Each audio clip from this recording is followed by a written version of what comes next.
Hello बच्चों, let's read the question.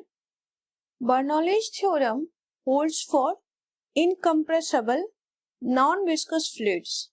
What will happen if the viscosity of the fluid is not negligible? Now the key concept for this question is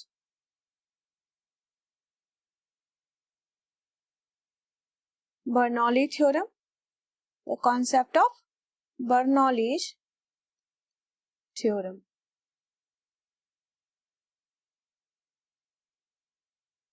Bernoulli theorem, Bernoulli's principle का equation क्या है? P plus rho g h plus half into rho v square that equal to constant. Actual में ये equation क्या कहता है कि pressure energy plus rho g h that is potential energy plus half rho v square that is the kinetic energy of fluid. तो ये तीनों addition का मतलब क्या है कि that is total energy is constant for a fluid flow.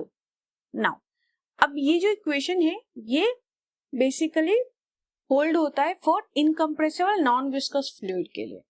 तो basically ये क्या है, ये इक्वेशन ये एक एनर्जी कंजर्वेशन इक्वेशन है, ठीक है. बट अगर हम ऐसा फ्लूइड ले लेते हैं जिसका हम विस्कोसिटी नेग्लेक्ट नहीं कर सकते, मतलब कुछ वैल्यूज है कोएफिशिएंट ऑफ विस्कोसिटी की, ठीक है, तो इसका मतलब है कि इसमें क्या है, विस्कस फोर्स होगा. अगर विस्कोसिटी है किसी फ्लूइड में या लिक्विड में तो विस्कस फोर्स इसकी वजह से जनरेट होगा.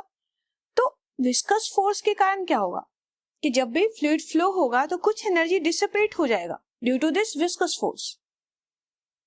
हम कह सकते हैं कि विस्कस फोर्स की वजह से या विस्कोसिटी के कारण एनर्जी डिसिपेट हो जाएगा. बट ये एनर्जी जो है, एनर्जी डिसिपेट हो जाएगा और ये कन्वर्ट हो जाएगा इन हीट एनर्जी के फॉर्म में. लेकिन बर्नौली थ्योरम तो कंजर्वेशन ऑफ एनर्जी को होल्ड करता है, ठीक है. तो इस वजह से ये ऐसे फ्लूइड के लिए एप्लीकेबल नहीं है जिसमें कि विस्कोसिटी हो, यानी कि ऐसा फ्लूइड जिसका विस्कोसिटी अब नेग्लेक्ट नहीं कर सकते हैं उसके लिए ये थ्योरम एप्लीकेबल नहीं है. तो हम लिख सकते हैं ऐसा कि बर्नौली इक्वेशन जो है, ये Bernoulli theorem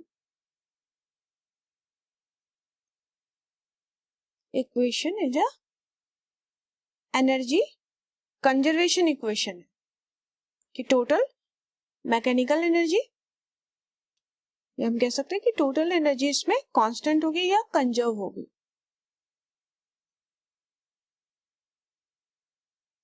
energy conservation equation पर ऐसा fluid in a viscous flow या विस्कस फ्लूइड में,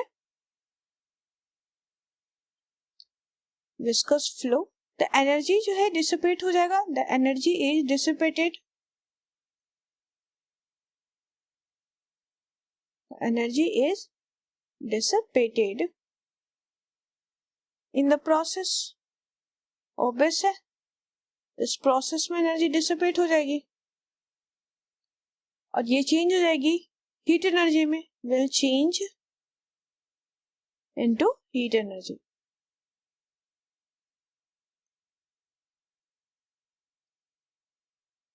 देयरफॉर इसीलिए जो है ये होल्ड नहीं कर सकता इस थ्योरम को, क्योंकि यहाँ तो एनर्जी कंजर्व होनी चाहिए और यहाँ तो एनर्जी डिसिपेट हो रही है इस प्रोसेस में.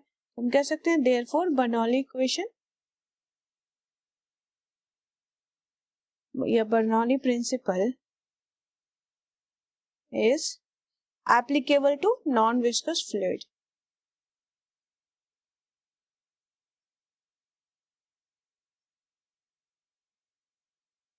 मतलब ऐसा फ्लूइड जिसकी विस्कोसिटी अपन नेग्लेक्ट कर सकते हैं.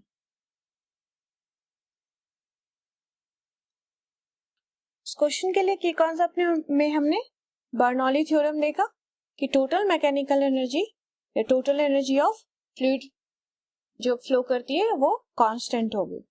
बट ये जो है ये सिर्फ और सिर्फ नॉन विस्कस फ्लूइड के लिए एप्लीकेबल है. ऐसा फ्लूइड जिसका विस्कोसिटी हम नेग्लेक्ट नहीं कर सकते, उसमें विस्कस फोर्स होता है जिसकी वजह से एनर्जी डिसिपेट होती है और ये थ्योरम एप्लीकेबल नहीं है वहां. I hope you understood it well. Best of luck.